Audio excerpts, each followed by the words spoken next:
Hey, Stephanie, can you see and hear me? Yes, I can. Thanks.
Good morning.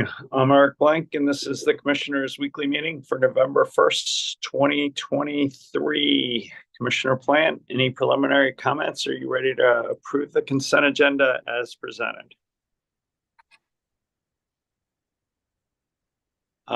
Commissioner Gilman? Did you hear Commissioner Plant? I didn't, but I could read his lips. Okay. I thought it was a problem on my end. Let's try again. Make sure I'm working. Try again, Commissioner Plant. You're definitely muted now. While we're waiting for him, I do vote to approve the consent agenda. I just want to make sure his audio is working because I didn't hear it either. I approve the consent agenda. Gotcha. Emphatically. Thank you, sir. Thank you, Commissioner Gilman. We'll take up the SB 21-272 issues last. So let's go to proceeding number 23 AL-0475TR. Mr. Gramlich, Mountain Transport. Yes, good morning. I'm Gary Gramlich with Transportation Staff. This is an advice letter and tariff filed by Purgatory Recreation, doing business as Mountain Transport. It was submitted on September 25th with the original effective date of October 26th. An amended advice letter was filed to postpone the date to November 2nd, and a second amended advice letter was filed to revise 3 of the rules. Mountain Transport owns and operates 2 certificates in the Durango area. One is shuttle service between Cascade Village and the La Plata County Airport, and also in this one, special bus service between Cascade Village and various other locations in the Southwest Colorado area. The second certificate has scheduled service between the Purgatory ski area and points in Durango, and also shuttle service between Durango Mountain Resort and points in several of the counties in the Southwest Colorado area. Mountain Transport also owns a contract carrier permit that allows service between Tamarron and most of the same counties in the Southwest Colorado area, but the managers state at this time they're not currently providing any service. Under that, these certificates were transferred to Mountain Transport in March of 2015 and were issued in April of 2015. The tariff became effective in November, the one that's still on file, November of 2017. The tariff names several rates for scheduled service and scheduled shuttle service and scheduled service between points in the area between Durango, Purgatory, Cascade, Tamarron. So there's quite a few numerous rates named in the tariff. The annual reports for 2019 to 2022 show revenues from the regulated service from $40,000 to $63,000, but expenses from $372,000 all the way up to $434,000. And the report also shows that they operate 9 to 10 vehicles usually and have about 10 employees. Mountain Transport, though, also provides services that are not regulated by the PUC, and the expenses for those services have been included in the annual report, as were also discussed by the transportation manager. And so that's the expenses and the net are not quite as extreme as it seems. The proposed fare increases could result or should result in additional revenue. The number, of course, is never known, but exactly, but possibly between 14 to 19,000. The manager did provide a statement to support this, in which he states again that the company provides both for-hire and private sector transportation, but the expenses have been reported for both in the annual report, so it makes it seem that the expenses are greater than there are. He states that the private sector expense may be about $300,000, while the expense for the regulated service is $900,000. He says he'll try to remove the other expenses from the next annual report. They have the usual issues with fuel costs, wages, inflation, as all the other carriers do. And I have discussed the certificates with the manager, the transportation manager, and the attorney for Mountain Transport, as these certificates, the 19788 was issued back in 1993. 54985 was granted in 1997. So they've been operated for 25 to 30 years, and I'm not sure they've ever been really revised. And the wording of the authority is very specific to even some homeowner associations, as various, as in Cascade, Tamaron, the ski resorts. So they're very small areas, but they provide rates to each one of those. So in speaking with the managing attorney, we just discussed possibly revising these and make them simpler to file rates for, and also simpler to operate, and what the difference is between the shuttle and the schedule service, as they do provide schedule service during the ski season from Purgatory to Durango, Tamaron, and Cascade. So those applications could be filed even within the next couple of weeks.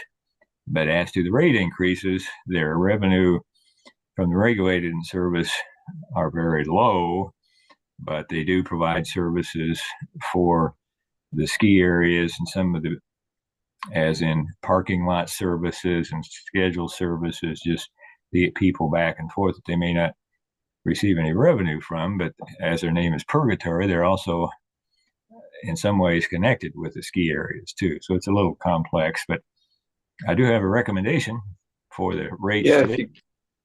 If you can give your recommendation, that'd be great.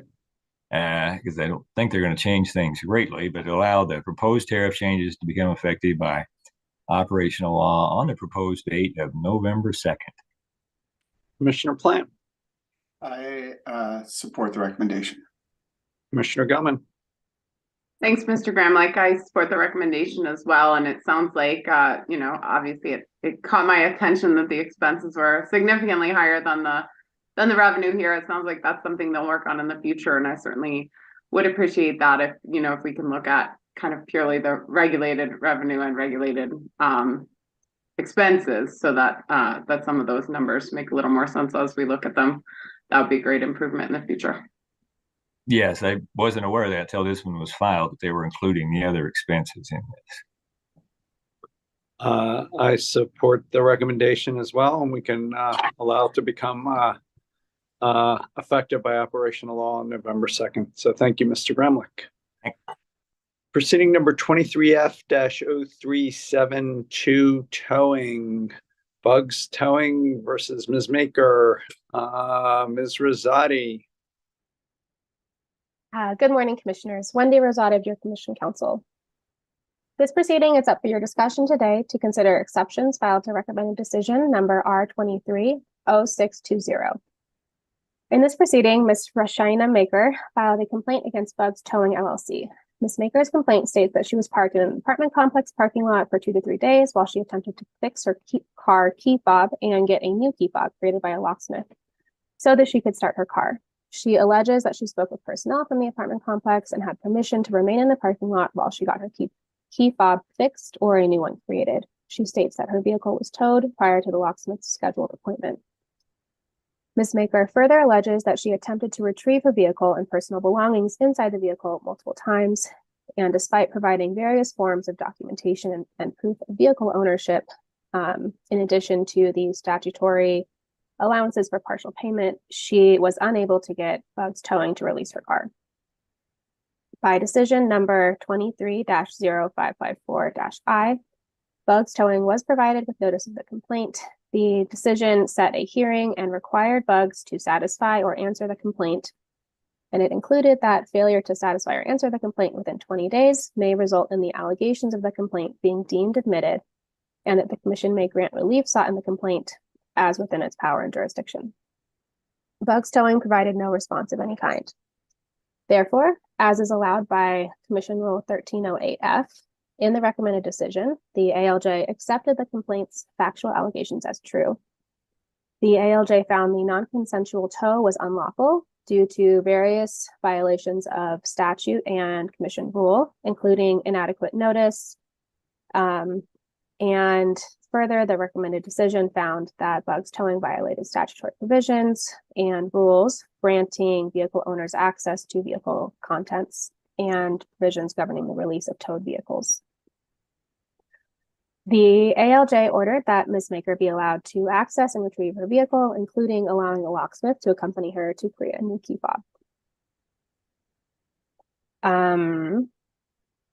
Bugs Towing filed exceptions on October 4th. The towing carrier expressed apologies for its failure to respond and for the situation. It claims it did not have an attorney and did not understand the importance of appearing at the hearing. It states that it understood the tow had already been reviewed by PUC enforcement staff, and it didn't understand why the commission was considering the complaint when no enforcement action was taken. It argues that the recommended decision is similar to a default judgment, and that these are disfavored by Colorado courts under criteria laid out in Buck Miller versus Safeway stores. As to the recommended decision's conclusions and findings, Bugs Towing states that many of the factual findings are false. It asserts that the tow complied with commission rules, and it asserts that its provision of access to the vehicle complied with commission rules. It provides a specific argument to the finding in the recommended decision that adequate notice was not provided.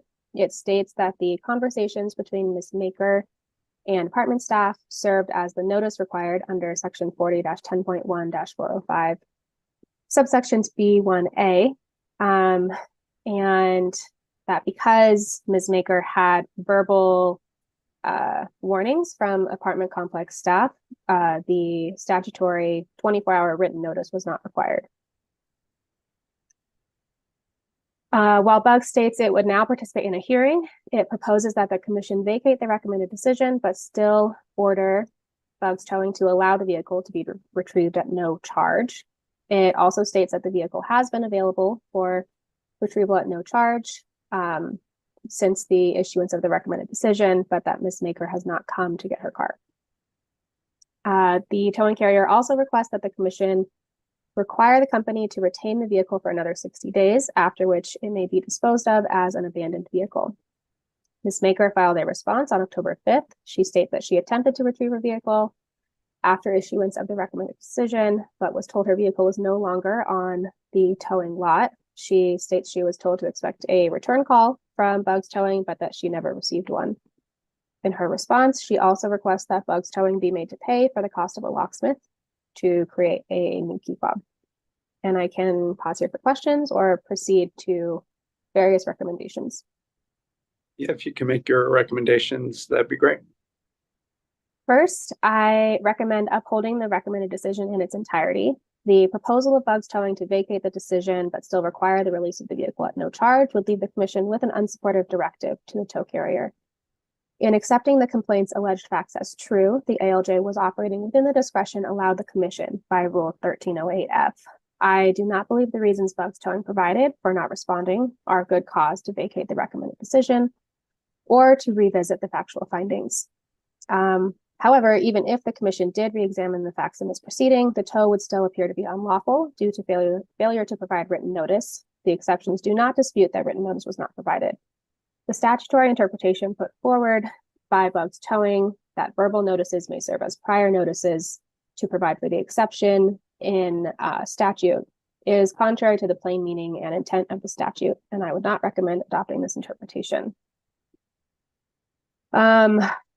Let's see. So that's my first recommendation, is to uphold the recommended decision in the entirety. I would recommend that the commission's decision indicate that in this proceeding, with the record and factual findings being based on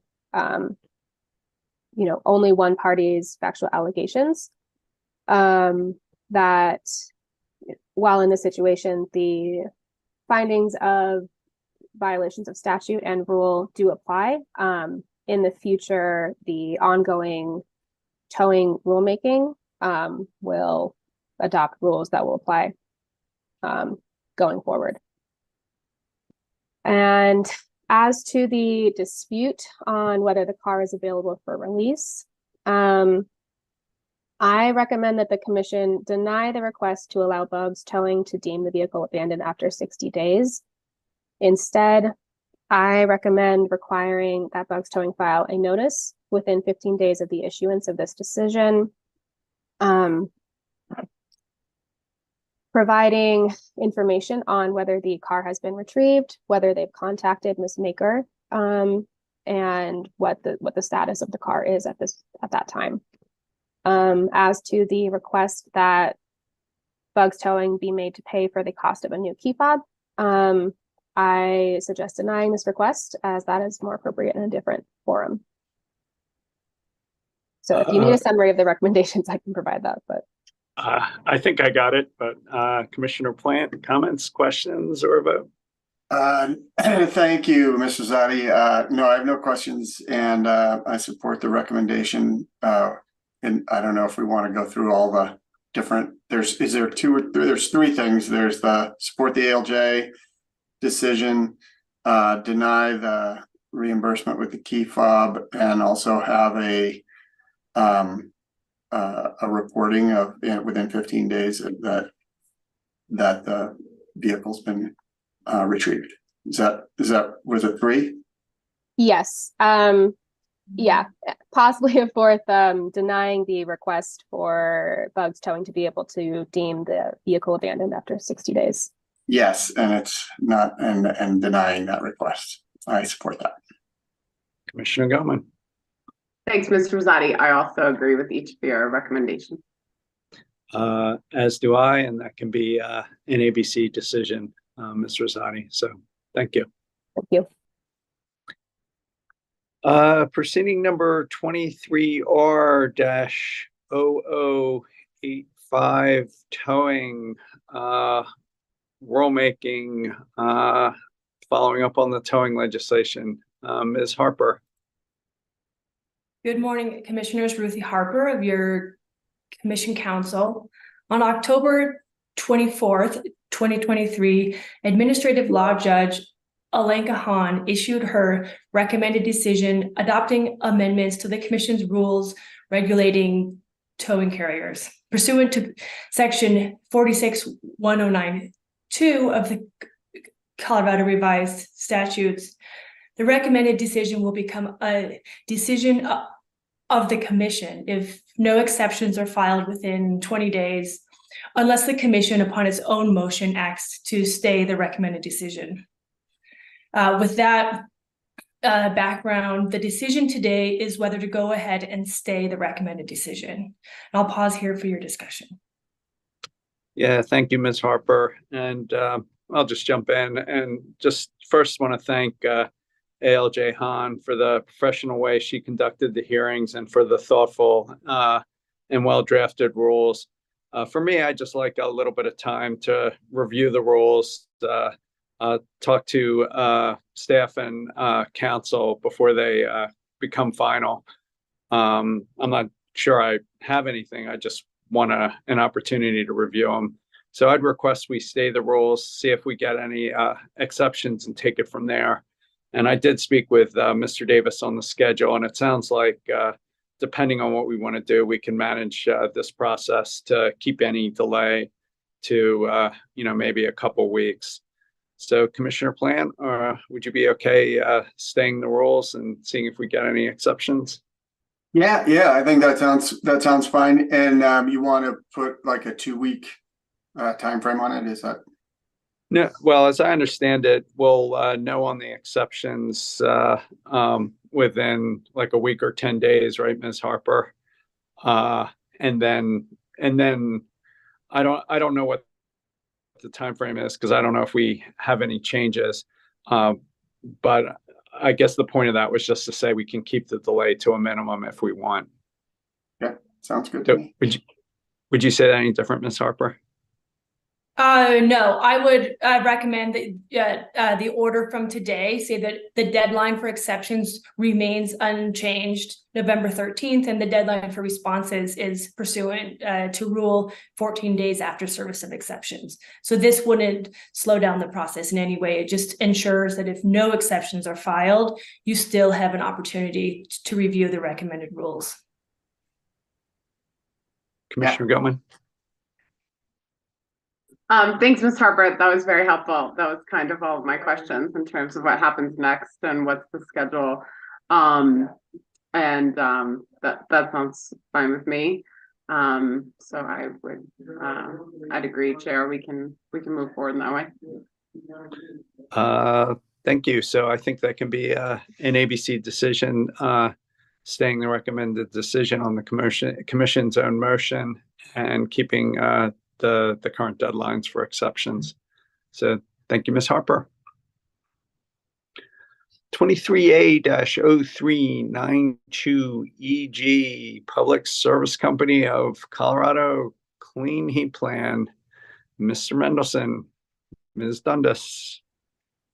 Good morning, Commissioners. I'm Mike Mendelson of Advisory Staff. I'm joined by Lindsay Dundas of Commission Counsel and Ron Davis.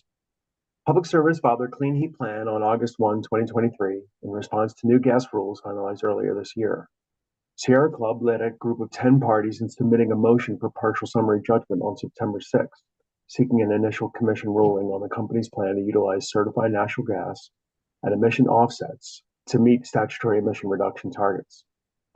The Commission deliberated on the motion for partial summary judgment and subsequent responses on October 18th by decision numbers C-230717 and C-230729. The Commission denied the motion and established a procedural schedule for additional relevant testimony and hearings on December 5th and 6th.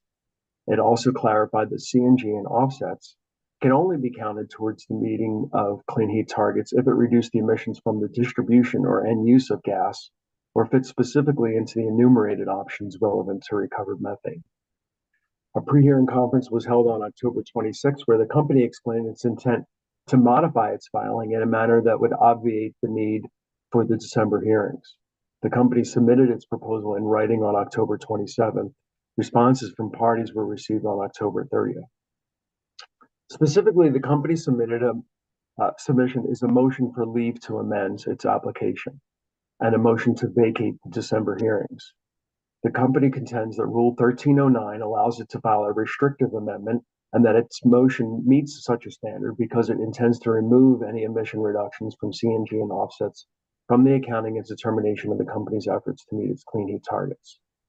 The amended application will identify as its statutorily required preferred option the resources selected under its Clean Heat Plus portfolio, excluding CNG and offsets, and to be called the amended preferred portfolio. The company would reserve the right to bring forward the acquisition of offsets in the future, and the company would shift its CNG cost recovery proposal so that such expenses were recovered only through the GCA. Its cost target and emission target portfolios would remain as is, as would its optional electrification only portfolio. All clean heat portfolios presented in the amended application would thus only include enumerated clean heat resources.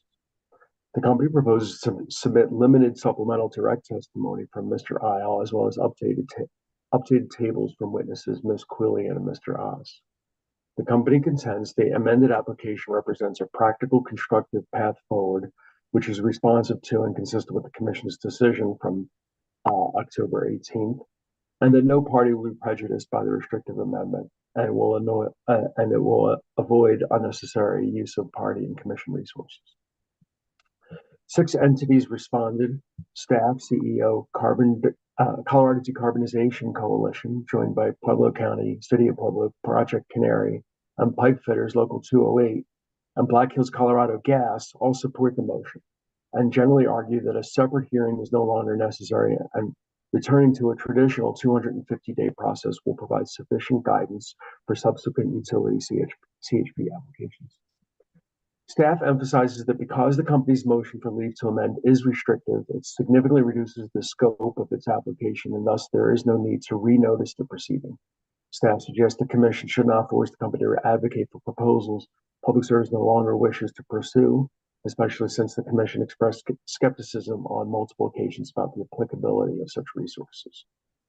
Staff also notes the skepticism of the commission regarding CNG and offsets as legitimate options to meet clean heat targets was likely understood by all LDCs in the state, and that Black Hills and Amos are unlikely to miss the point. CEO states that by making those amendments to its application, Public Service has satisfied our concerns about using resources that do not reduce emissions from the combustion of gas and customer end use towards compliance with its clean heat targets. Black Hills also adds that it has no intention to include CNG or offsets in its own CHP application. City of Boulder, Colorado Renewable Energy Society, COSA-SEA, Physicians for Social Responsibility, Colorado, WRA, SWEEP, and the Conservation Coalition, referred to as Boulder et al., support the company's request to file by November 6th an amended application and additional testimony to remove offsets in CNG from all clean heat portfolios and revise the emission projections from such portfolios accordingly. However, they argue the commission should deny the remainder of the motion, including the request to vacate the December hearings, unless the parties reach a unanimous stipulation by November 2nd as to the relevant facts concerning offsets and CNGs. Those arguments will be raised below. UCA generally supports the response of City of Boulder et al.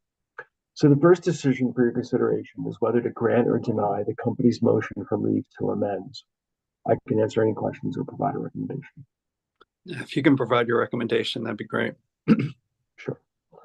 Advisors recommend 1, granting the company's motion for leave to amend, and 2, finding that the amendments proposed are restrictive. With respect to granting the motion for leave, when it established a pathway to a December 5th and 6th hearing, the commission cited 3 reasons. 1, ensure the full application, including the issues unrelated to CNG and offsets, are litigated thoroughly.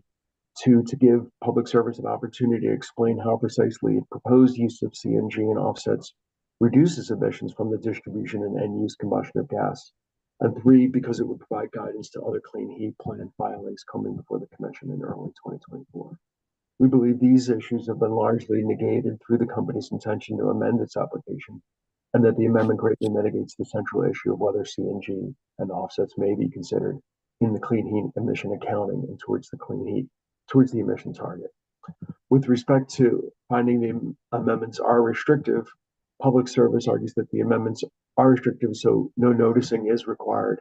We recommend making this an explicit finding. We also suggest that the decision state that the Commission can consider issues within an application that are properly noticed and is not limited to the confines of SB 21-264.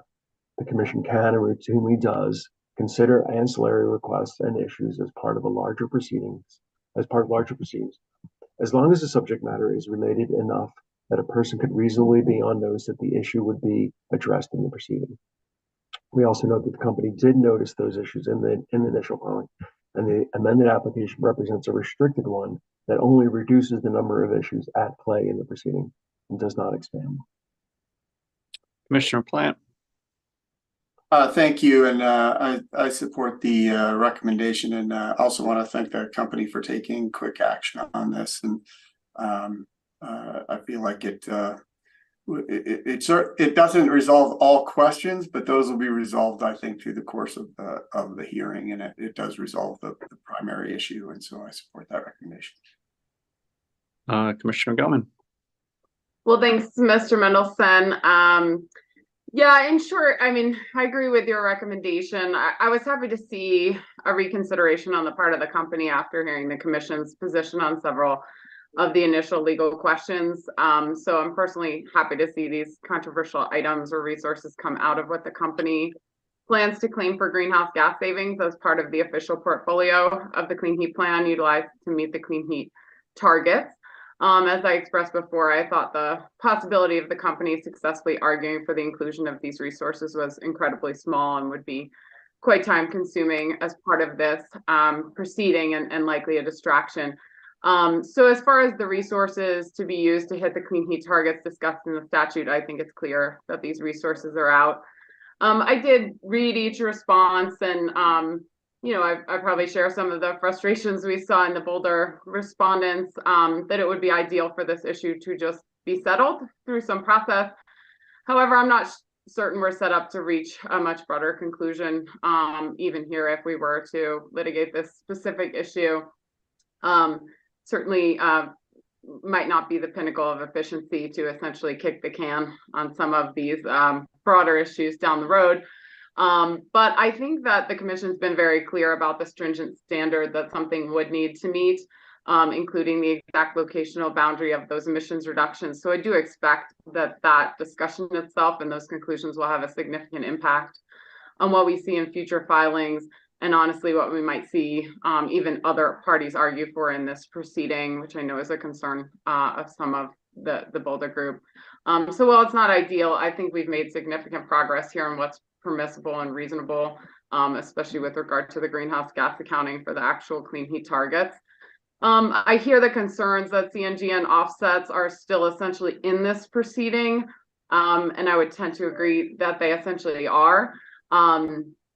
Since the Renewable Gas Connect program and the standalone,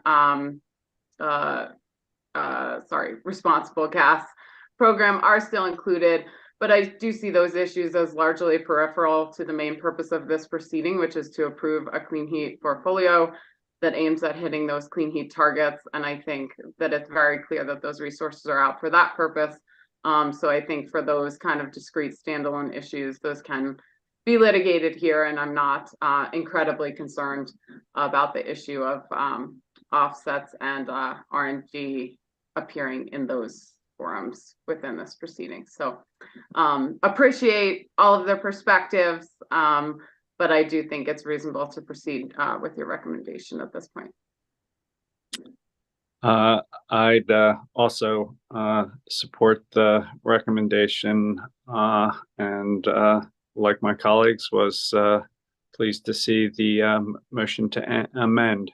You want to keep going, Mr. Mendelson? Sure, and you kind of already indicated you're interested in the next one, but the next issue is whether to vacate the December 5th and 6th hearings and testimony deadlines set for November. The company contends that the separate hearing would be about issues the company no longer proposes to advance. Therefore, good cause exists to vacate the procedural deadlines related to the December hearing in order to conserve the resources of the commission and the parties and establish the schedule set forth above. City of Boulder et al. Contended the bifurcated proceeding and December hearing remain necessary because, one, the company's CNG proposal is simply a rebrand of their initial application, and CNG does not belong in this proceeding. Two, other parties, such as the Colorado Decarbonization Coalition, can still propose CNG and offsets, and that their motions for intervention indicated interest in furthering these options. And three, that Public Service continues to embed offsets in its voluntary Renewable Connect Natural Gas, or RCNG program. They argued that December hearings should continue to determine whether CNG and offsets are capable of reducing emissions from the distribution and end-use combustion of gas in the event PSCO and the parties cannot reach consensus by a stipulation of facts by November 2nd.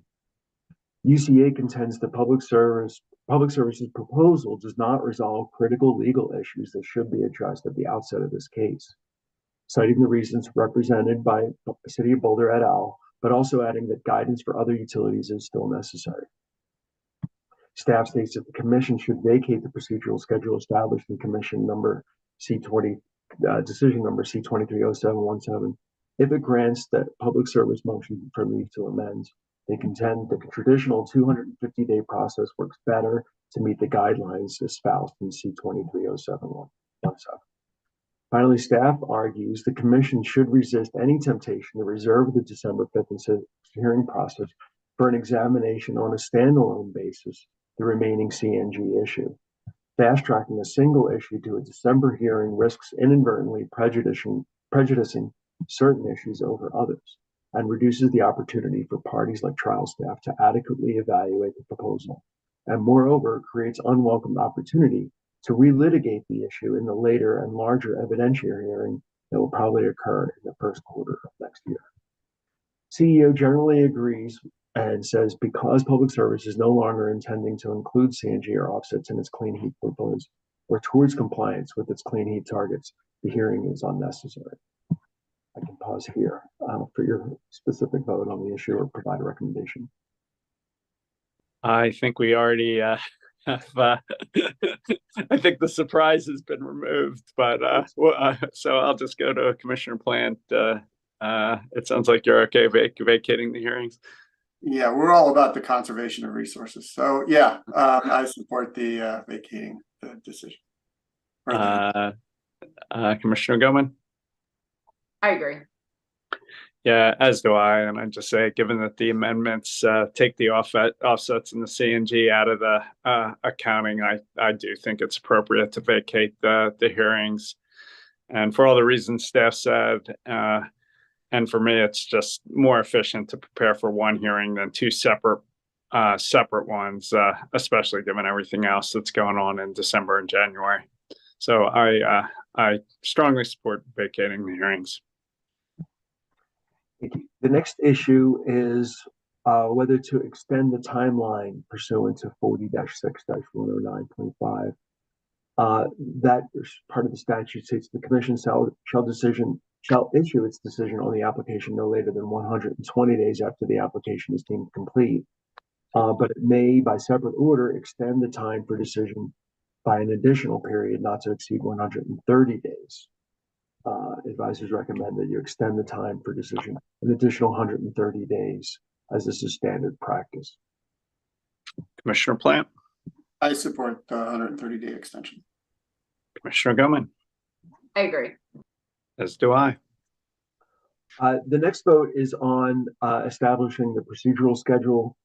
The company presented a schedule if the December hearing is vacated, whereby the company will file an amended application and supplemental direct testimony by November 6th and file a proposed procedural schedule for the remainder of the proceeding after conferring with the parties by November 13th. The advisors recommend adopting that procedural schedule, but I want to put that specifically before you for a vote. Commissioner Plant? I support the recommendation. Commissioner Goman? I agree. As do I. And then finally, the issue of whether to refer motions for extraordinary protection and discovery disputes to an ALJ. This is generally standard procedure in large contested proceedings. It was not specifically discussed by the parties, but does require a commission vote, and advisors do recommend it. Commissioner Plant? I agree with the recommendation. Commissioner Goman? I agree as well. As do I. And are you guys okay with an ABC order? Commissioner Plant? Yep. Commissioner Goman? Yes. I think that can be an ABC order. Mr. Mendelson, granting the motion to amend, vacating the procedural schedule and December hearing, and requesting a new procedural schedule and extending the timeline. Does that give you what you need? Yes, it does. Thank you very much. Thank you. 23A-0471E, Ms. Crandall. Good morning, commissioners. Can you hear me? We can. Thank you.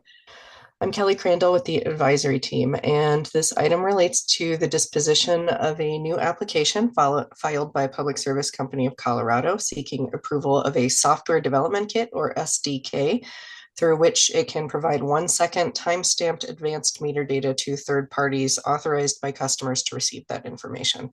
In brief, this application was filed as a result of multiple prior proceedings through which Public Service was granted a Certificate of Public Convenience and Necessity, or CPCN, to roll out advanced meters across its service territory, a process that still remains underway. In the most recent proceeding, which amended the CPCN due to advancements in meter technology, the granularity of the data produced by the meters, Public Service committed through a settlement agreement to file a study on options to deliver data to customer authorized third parties, and thereafter to file this specific application that's here today.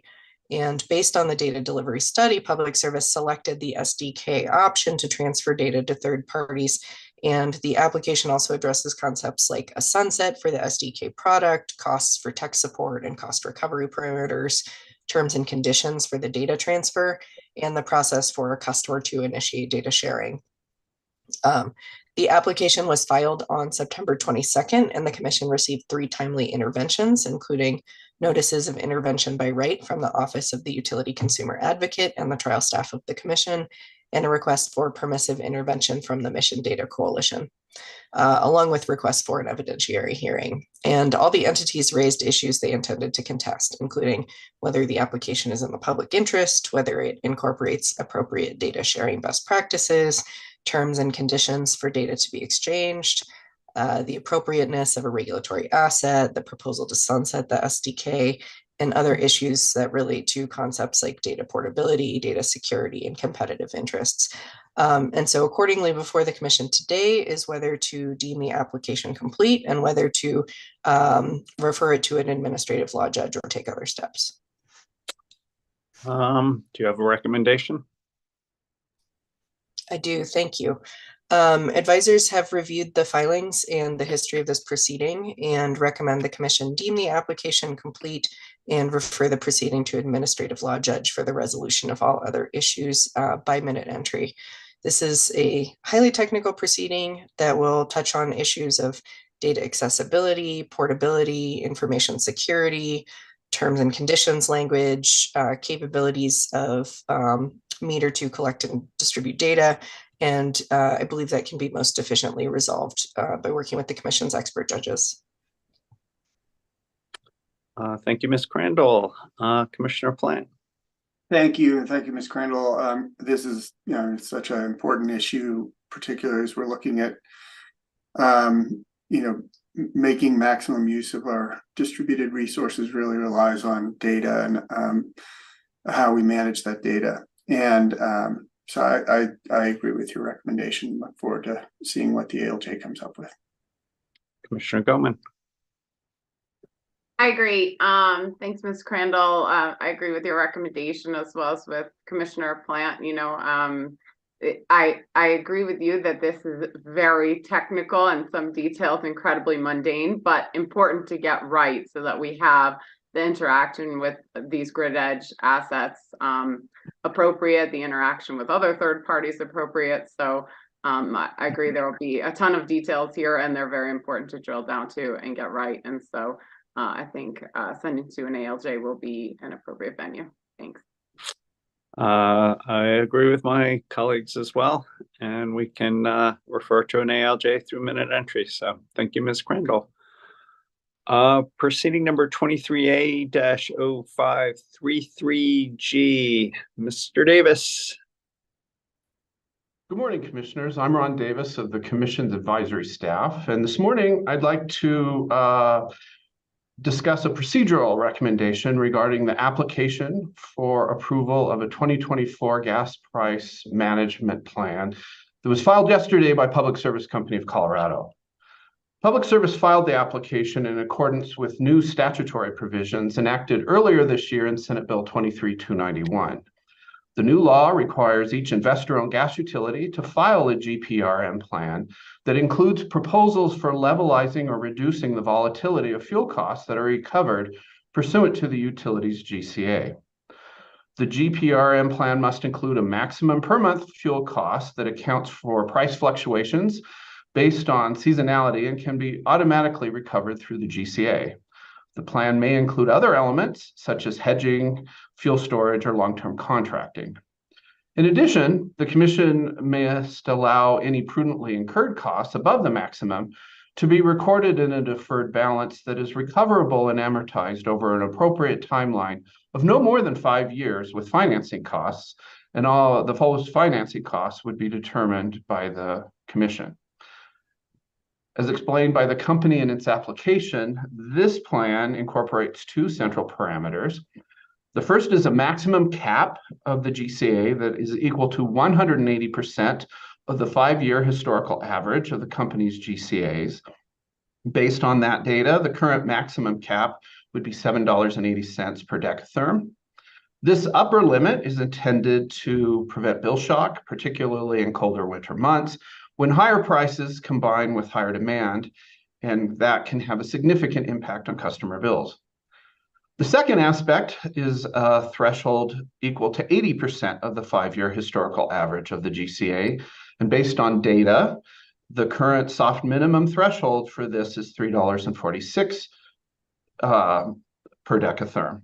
And within that parameter, the company would seek to build up a reserve fund not to exceed $75 million to be used during times when natural gas prices are historically high, but recovered when natural gas prices are low. Public Service requests a shortened notice and intervention period of 14 calendar days to potentially have this plan in place for the bulk of the current heating season. And that would start with the first quarter GCA to be filed on December 15th, excuse me. The company states that it developed this plan with the support of staff in the Colorado Office of the Utility Consumer Advocate, and that the company also conferred with them on the application filing submitted yesterday. So the decision point before you this morning is not on the merits of this plan, but whether to grant the request for a shortened notice and intervention period. I'll pause for your discussion or questions, but I can also offer a recommendation. Yeah, can you do that, Mr. Davis? Sure. I recommend that the Commission grant the company's request for a shortened notice and intervention period. This will potentially allow for the new GCA-related provisions from Senate Bill 291 to take effect as soon as this current heating season. Well, just one preliminary comment, and without getting into the merits of the plan, I'd just say that I'm really pleased to see the company, staff, and UCA working together to come up with something that can be implemented for most of this heating season, and appreciate the parties resolving their core differences before the filing. So big thanks to the parties, and I'm happy to do our part by shortening the notice and intervention period. So Commissioner Plant.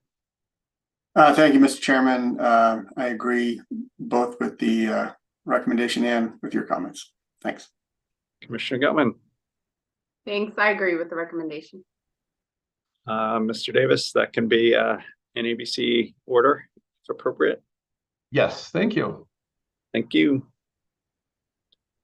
23D-0162E revenue decoupling. Mr. Davis, Ms. Dundas. So this next matter involves an ongoing proceeding where Public Service has asked the Commission for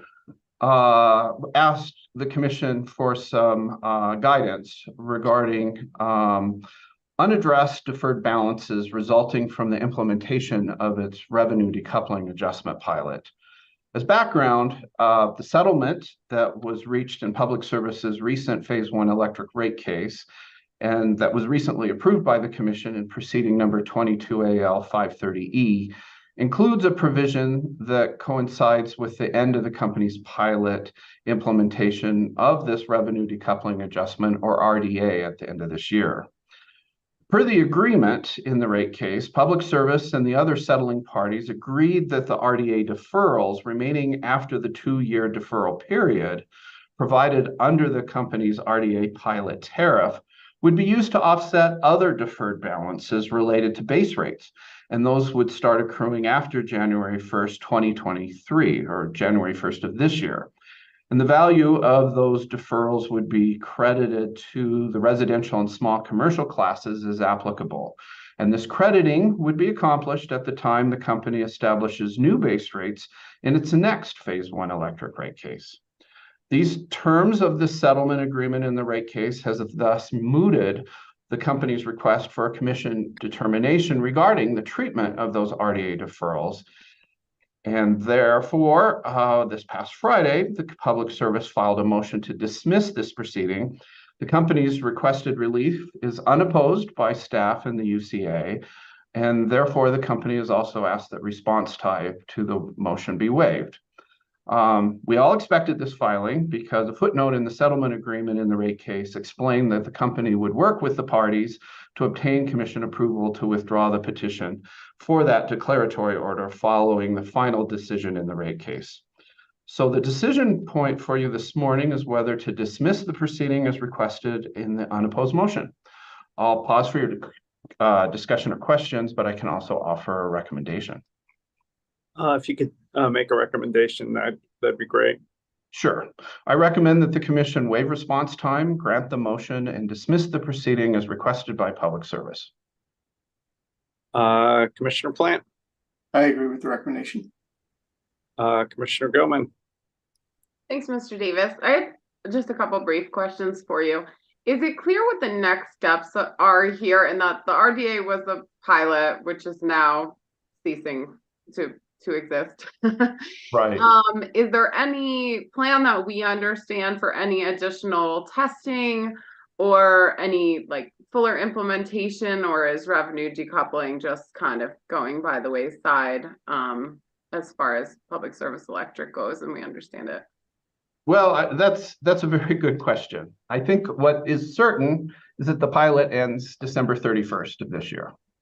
What's also certain is that the deferred balances that were accrued in earlier years are going to be credited against costs in a cost of service study in a future rate case. The path to decoupling has been long. The company filed an application for electric decoupling in 2016. That wasn't implemented until after the 2019 rate case. It was a short pilot. The company's proposal for decoupling was significantly modified by the ALJ that heard the 2016 application proceeding. And so it's very uncertain what the future of electric decoupling is going forward.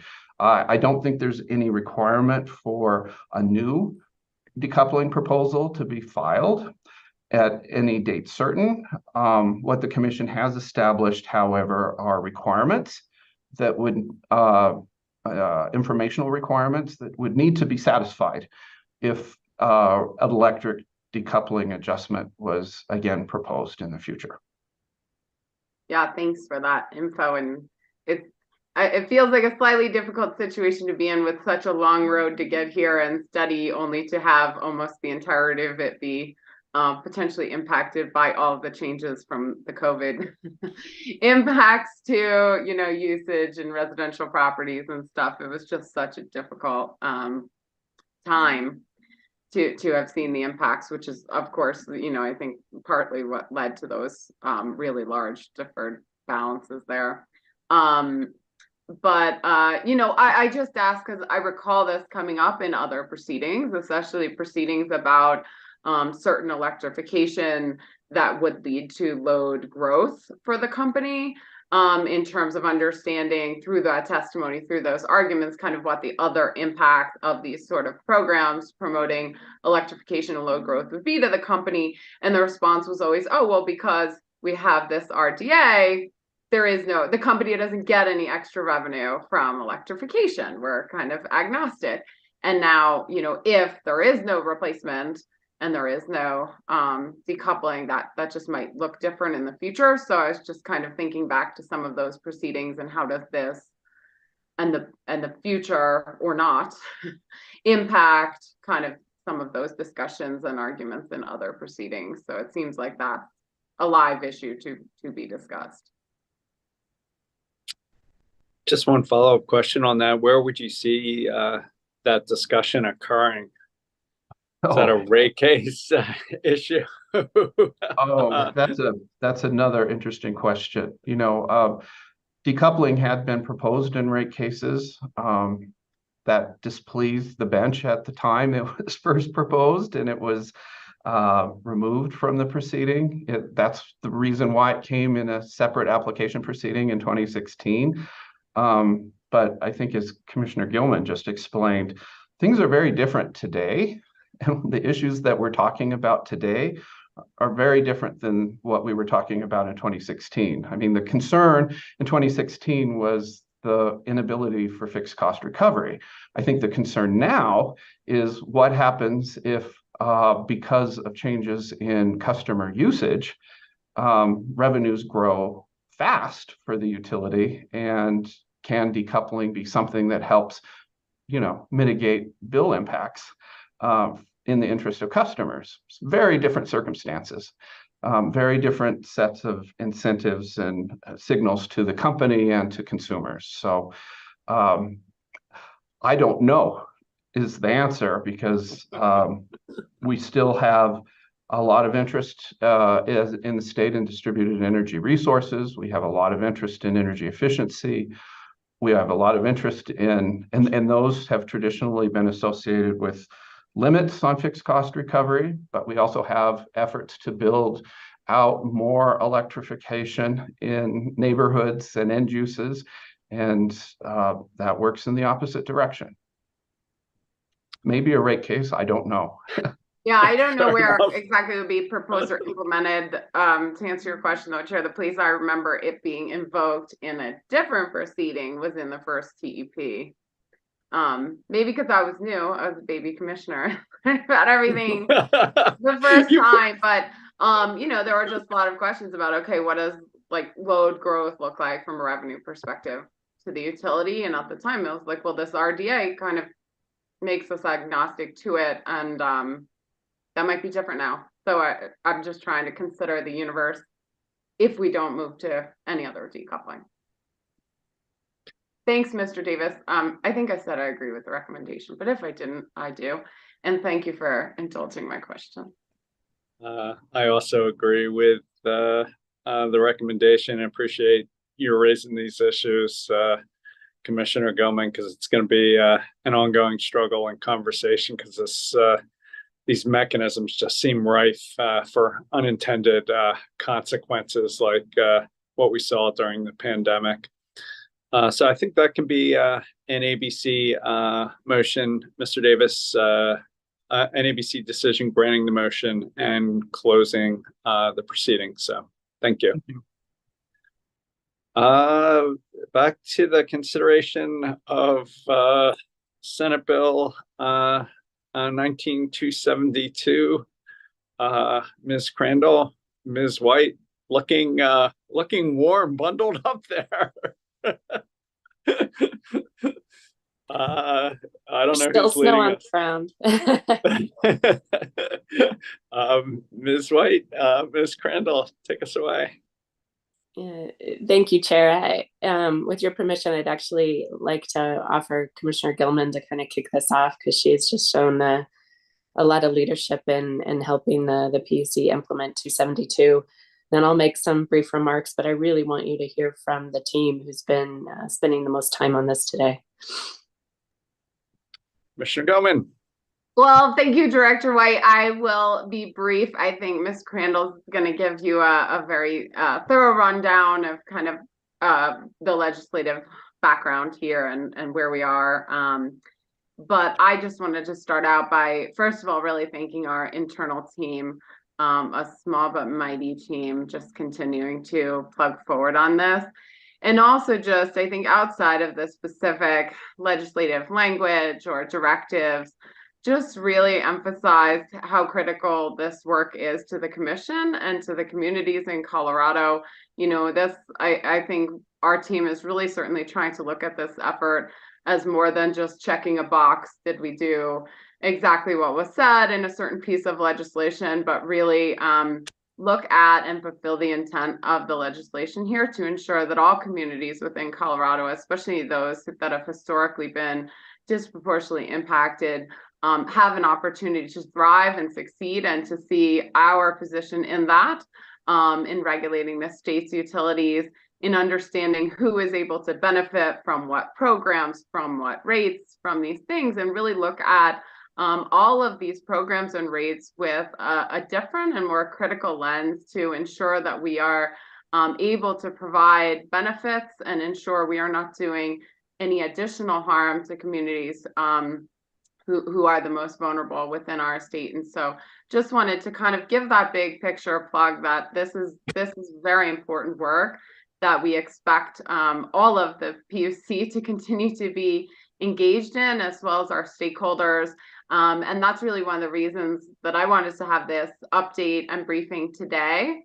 And Ms. Crandall and Ms. Chulo will go over, but I recently issued a decision where we're laying out some of the next steps that will happen here, kind of what path we're on. And I think today's meeting is an important next step for you all to hear from the team.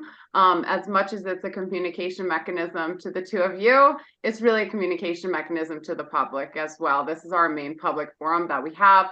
I want to ensure that the public is kept aware of where we are, what our plans are, and kind of using this venue to present to the two of you also really enables us to get that message out to the public, to our typical stakeholders, to those who do and don't see this as their top priority, so we can continue to communicate where the commission is, what our and what our next steps are. So just a really sincere appreciation to the team here, as well as to Director White, who's helped us to supercharge this effort internally and get us on a path to make real significant progress as we come in the next coming months. So I will turn it back to Director White, but really appreciate the opportunity for this team to brief you all and to brief the public on progress and our next plans. Before you jump into it, Director Wright, let me just thank Commissioner Gilman for her leadership and for updating us and the public. All greatly appreciate it. So thank you, Director Wright. Yeah, thank you, Commissioner Gilman, Chair, the bench. I completely concur with Commissioner Gilman's comments. I really see Senate Bill 21272 as a foundational piece of legislation for the commission because it requires us to look at equity across our work. And as you all know well, there is a real diversity of the issues you all tackle. So it's an important mandate. We've been at this now for a couple of years, but as Commissioner Gilman noted, I think we've reached the supercharged stage. And you'll hear from the team today some really great work on establishing an equity framework. We've also really strengthened our relationships with many of the other agencies who are doing similar efforts, including the Colorado Department of Public Health and Environment. We're learning from them, but also making sure we're sort of adopting the same lens and have consistency across the agency, which I think is really important. So I appreciate today the opportunity to brief you all, but as Commissioner Gilman noted, our listening public, this is really important work, and it's good to have a venue to be able to share what we're doing. So with that, I will turn chair, if it's okay, to Ms. Shula and Ms. Crandall to give you a little bit more of an in-depth update. That'd be great. Great. Thank you, Director Wright. And thank you, commissioners. I'm Jessie Shula with your advisory staff. One moment, please. The staff of the commission have been working on multiple initiatives to consider equity in all of our work, as Commissioner Gilman and Director White have provided an overview of. One of those initiatives is working to create the agency's first equity framework, and we've been supported in that both by Director White and by Justin Schote of the Energy Equity Project at the University of Michigan. We've also received numerous comments from stakeholders in 2022 and 2023, suggesting that we adopt an agency equity framework, and we've been using those comments to help inform the contents and the structure of the framework. The framework will be a public-facing document that provides an overview of how the agency has treated equity in its work to date. It will articulate how the agency will consider equity in its work moving forward, and it will set various goals and metrics for various teams at the commission to better consider equity in their work. The framework should be treated as an overarching strategic document and is not tied to a specific proceeding, initiative, or issue that we regulate. To date, the implementation team within staff has been working on the following components of the framework. We held 4 virtual meetings in August of 2023 on the framework's guiding principles, which encompass the 4 dimensions of equity and a set of principles to steer the agency's actions, priorities, and directions.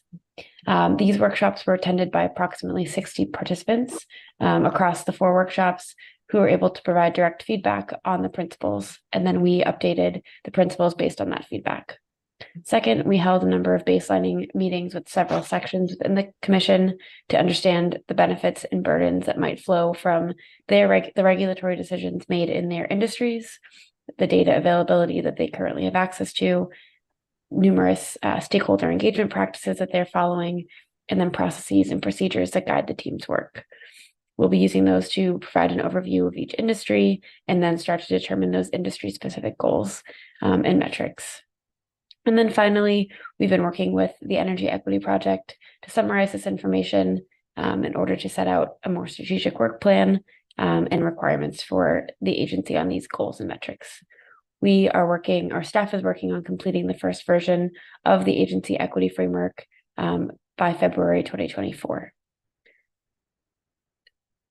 Do any of you have any questions on the equity framework? Commissioner Plant. Yeah, I think this looks great, and yeah, please. I have no questions. Just again, deep appreciation to the team for driving this forward. I don't know, Commissioner Gilman, anything you'd like to add, say? No, I just thank you obviously to our internal team, but our broader staff for participating in this effort, as well as our contractor through the University of Michigan. They've been really wonderful at helping to guide our staff and our team through this effort. So a lot of appreciation, as well as, of course, for those who attended the workshops and have provided input along the way.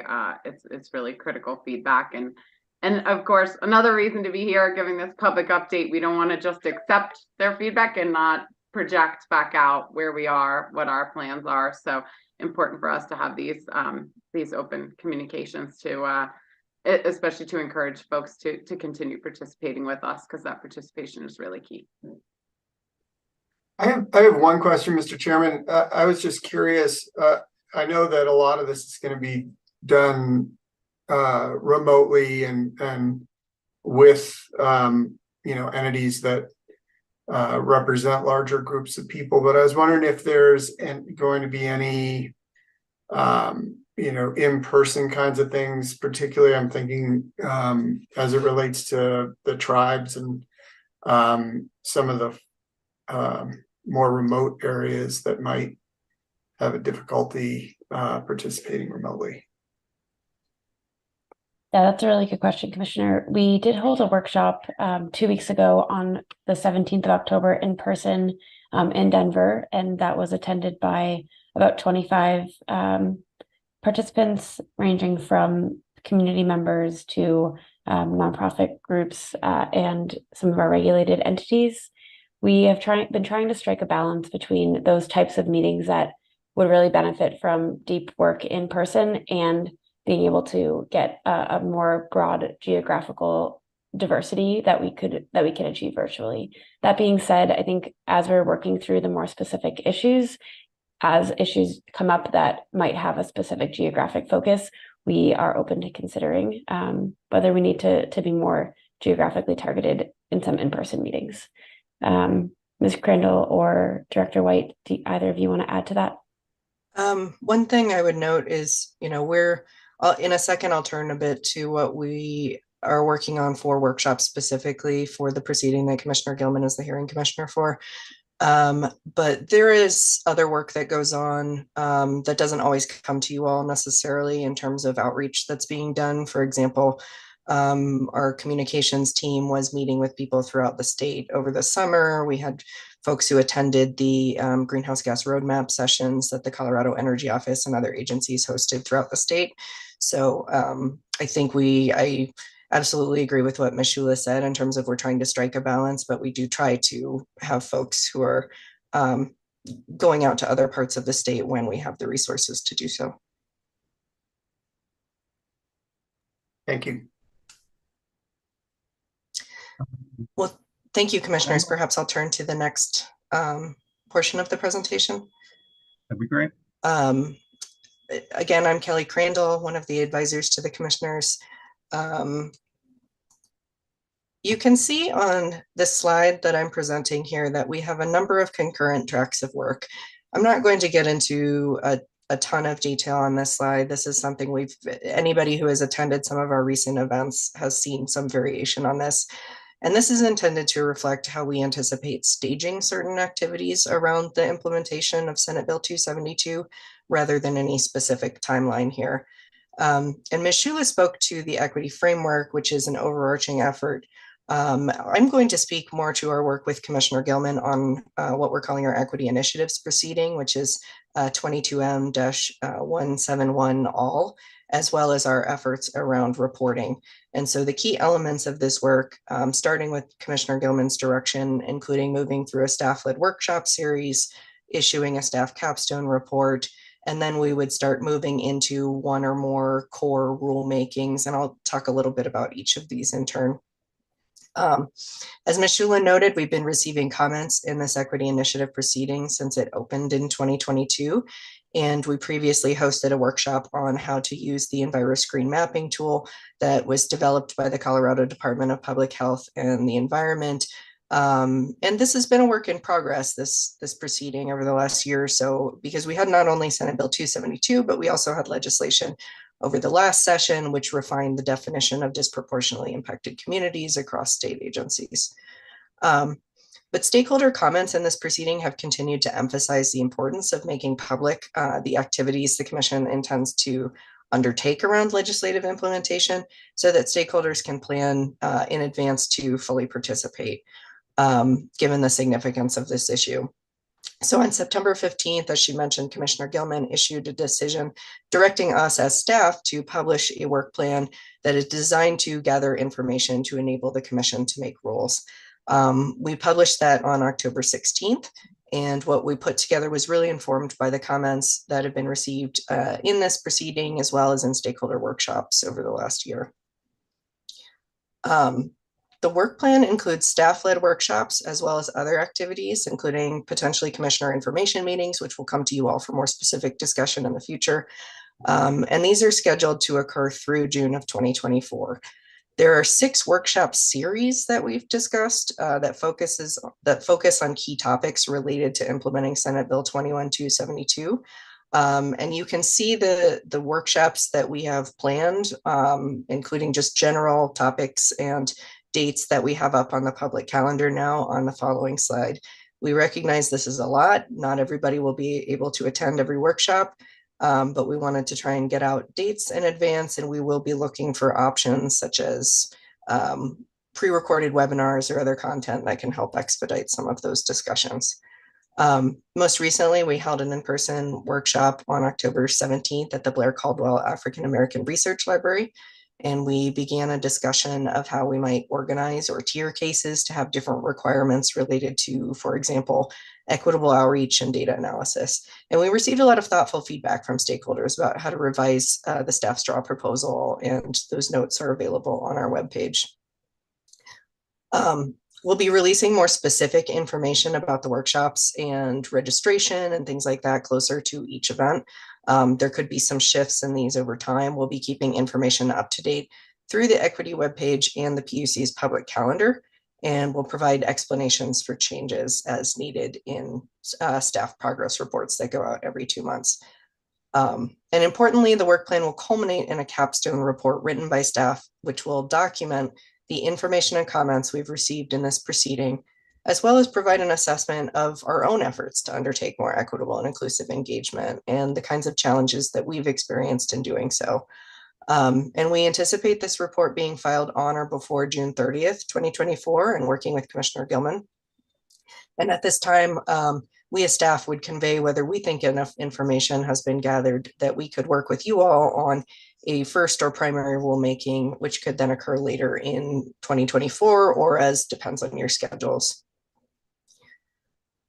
Commissioner Gilman has also encouraged us to be as transparent as possible about activities as she was discussing and the next steps in this proceeding. And so we plan to do this on our webpage, which you can see here, where we'll publish staff progress reports, which come out every other month. We released one just yesterday with updates in it. And we'll also be providing updates like this to you all at weekly meetings, among other avenues. I have one last item, which I'm excited to talk about. We are pleased to announce that we're forming an equity advisory focus group that is being led by Director White. This will be up to 15 people who will meet for calendar year 2024, and they'll provide practical guidance and recommendations related to how to implement aspects of the legislation. And that could include topics like the interactions between income qualified and disproportionately impacted community customers, vetting commission policies and procedures, things like that. And so the focus group interest form is going out this week, and members of the public can submit their interest forms through our webpage, which again, the link is here. This has been just a snapshot of the work that's going on in this area, and I really want to thank Ms. Shula as well as Holly Bice for their work in this process. And just for clarity for the members of the public, this is a briefing today. We don't have a particular decision, but I will now take down the screen share, and we are happy to resolve any other additional questions you all have.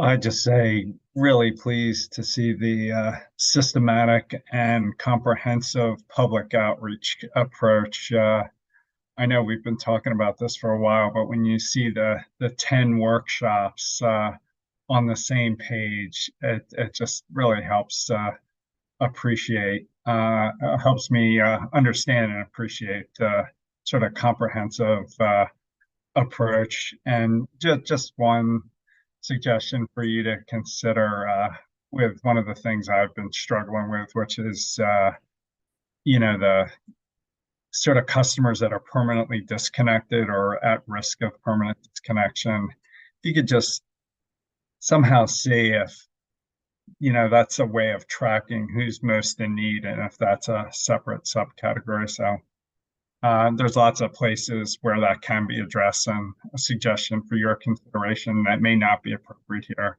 but I just throw that out because it's something I've been struggling with for a long time. And, I think it's really our customers most in need.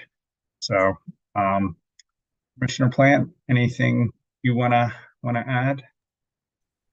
No, I just appreciate the work that you've all put in, as well as Commissioner Gilman on heading up these proceedings. I think this is obviously a critical area for the state, or there wouldn't be legislation that's been passed. And so appreciate the work that you've all been doing to move it forward. And I'm really looking forward to seeing what comes out of the workshops, and hopefully we continue to have really great participation. To Commissioner Gilman, Director White, final thoughts, comments, requests? I would just say thank you so much to the update and for our team doing this. And just for clarity, Ms. Crandall, those every other month updates will go on that equity webpage directly, and also will be filed in the proceeding, right? So depending your expertise and how you wish to interact with the information at the commission, they could be accessible through either venue, right? That is correct. Materials will be in our e-filings proceeding, but we will be using the webpage to try and organize and help people go to the information that they find most useful. Excellent, thank you. And just kind of trying to recognize everybody's not an expert or even that interested in using e-filings. So, but then again, there are certain people actually tracking this proceeding in the way that kind of the more typical stakeholders direct proceedings. And so we wanted to make sure that information is mirrored so it's accessible in the way that's most appropriate to whomever is accessing it. The other thing I just wanted to bring up that I know I've discussed quite a bit with our internal team, it can be hard to put out updates like this because you're really nervous something might change. Oops, we may have to slightly change the target of a workshop or the date or whatever the details are. And so it can feel a little intimidating to be as transparent as we can be and put out that information because you're nervous, well, if something changes, then that won't work well or be updated well, which is part of the reason we want to do that every other month update. There will be things that might change. This is our plan as best we understand it right now. The team is working very hard to execute on that. And I think, and the team thinks having that framework is a very helpful as guideposts on where we're going. But that's not to be said, all of this is set in stone. So we want to be as transparent as possible. And part of that is things might change a little as we adapt, as we learn, as we figure out some of the content and dates as we move forward. And so I just wanted to throw that out there. We didn't want that to be a reason we don't be as transparent as possible, but expect you could see in one of these updates that something changed a little, and that's part of where we're trying to go here. And so appreciate your consideration of that point, that's part of being transparent upfront, is we don't have everything figured out. This is our plan the best we know it at this point in time. We'll view this as a living, breathing document that adapts as the world changes. And I think that's entirely consistent with being responsive to public input. And as we learn from engaging to the stakeholders, you'd expect it to have changes and adapt. So, just totally understood. Director White, any final thoughts? No, just thank you for the time today. Appreciate all of you leading this forward. Commissioner Gilman, anything else on this? No, just again, I can't say it enough. Ms. Chula is a rather recent addition here and has really helped supercharge an effort. The Ms. Crandall and Ms. Bies have been just putting so much work into planning, and we're excited to move into a phase where a lot more of it can become public and communicated, and we have a firm plan moving forward. So, and of course, Director White, maybe less recent addition, I don't know the exact timing, but also just the amount of kind of focus and energy you've been able to help us put on this. Excited to see it moving forward in a really meaningful way. Welcome, Ms. Shula. Pleasure working with you. And thanks to Commissioner Gilman again, and to the team for driving this forward. And as I think it was Director White said, really foundational. So thanks to all. With that, Commissioner Plant, any final remarks before we adjourn for the day? No final remarks. I'm hoping that Commissioner Gilman can tell me how long somebody is a baby commissioner. It would be helpful. Yeah, I thought she was pulling rank there too. So